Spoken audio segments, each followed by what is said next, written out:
Has YouTube gone too far when it comes to censorship? YouTube has been censoring videos more and more often, especially if they are around coronavirus or medical information. Now, YouTube recently censored my video on anti-vaxxers. Now, the video showed footage of lockdown protests, anti-vaccine protests, and people getting arrested for breaching COVID rules.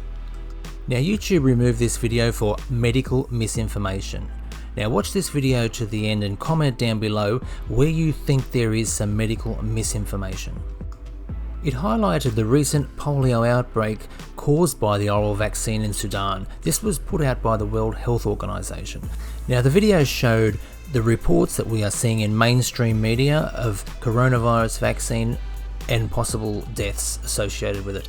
Also the possibility of the blood clotting.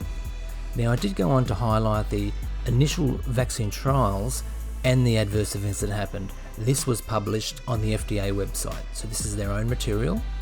But it did go on to highlight the other claims or possible links to the vaccine that were being investigated.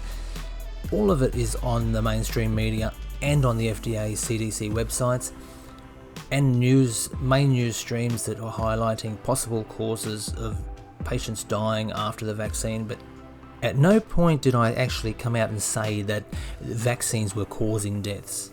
It was just what is going on in mainstream media. So I was basically reiterating medical doctors, what they were saying in the media and what the CDC and FDA put out on their websites.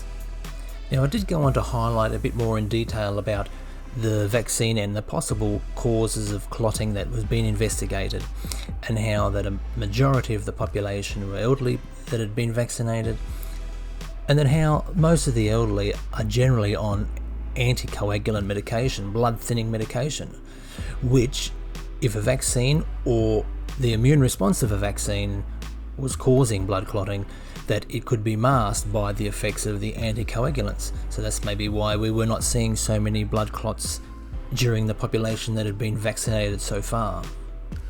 This is not medical misinformation, this is known facts in clinical science in medicine. Ask any doctor, they'll tell you. Now I did go on to highlight that all the lawsuits that the pharmaceutical companies had been involved in, including kickbacks and bribery, false claims, off-label, unapproved promotion of products. Now this information was taken from a law site where you can actually check up on companies if you want to invest in them or buy them, of what litigation they've been involved in. I did highlight the fact that the first coronavirus case was in December 2019, and that Bill Gates tweeted in December 2019 about he's excited about what the future and best buys in global health is for the next year, vaccines. Now this is not medical misinformation, this is just stating some actual facts. Now I also highlighted Bill Gates' new investments in the previous years, and how he invested in BioNTech, which is a company that has paired up with Pfizer to produce vaccines.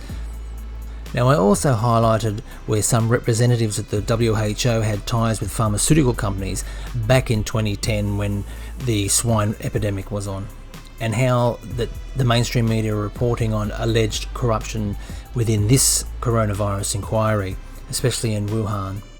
Now I did discuss that the government want the patients and the general public to have confidence in the vaccine, and I said that, well, if you want the public to have confidence in the vaccine, you've got to look at who's making them.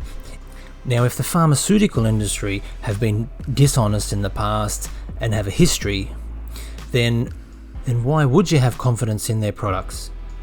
Now, not having confidence in a company that produces a product because of the history of scrupulous activity is not giving medical advice, so I can't see there either why it was labelled as medical misinformation. Now, it's not rocket science to know that any company that has had scrupulous history, dishonest, not transparent.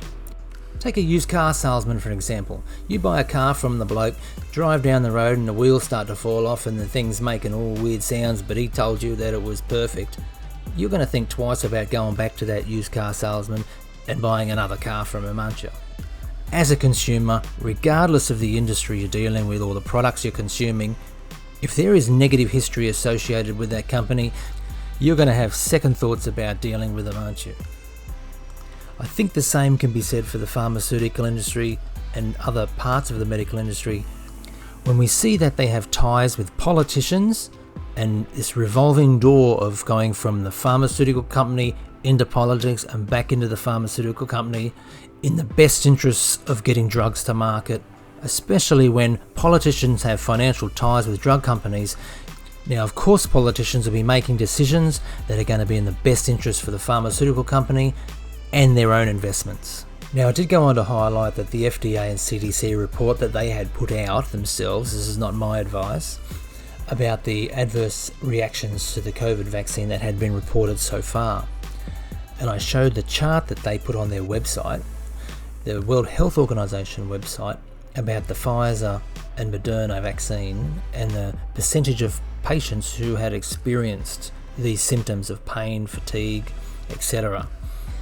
And then I showed the overall adverse, serious and non-serious chart, and it shows that the Pfizer biotech had more than the Moderna. Then I just went on to say that with the FDA and the CDC and the World Health Organization, we should be able to have faith and trust in these organizations as consumers, because they are there to give advice and protect the general public. So do comment down below and let me know where you think there is medical misinformation, because the information I presented in the original video was taken from the scientific literature from what governs medicine and how it is practiced. I reckon it was just labelled misinformation because it made the pharmaceutical industry look bad.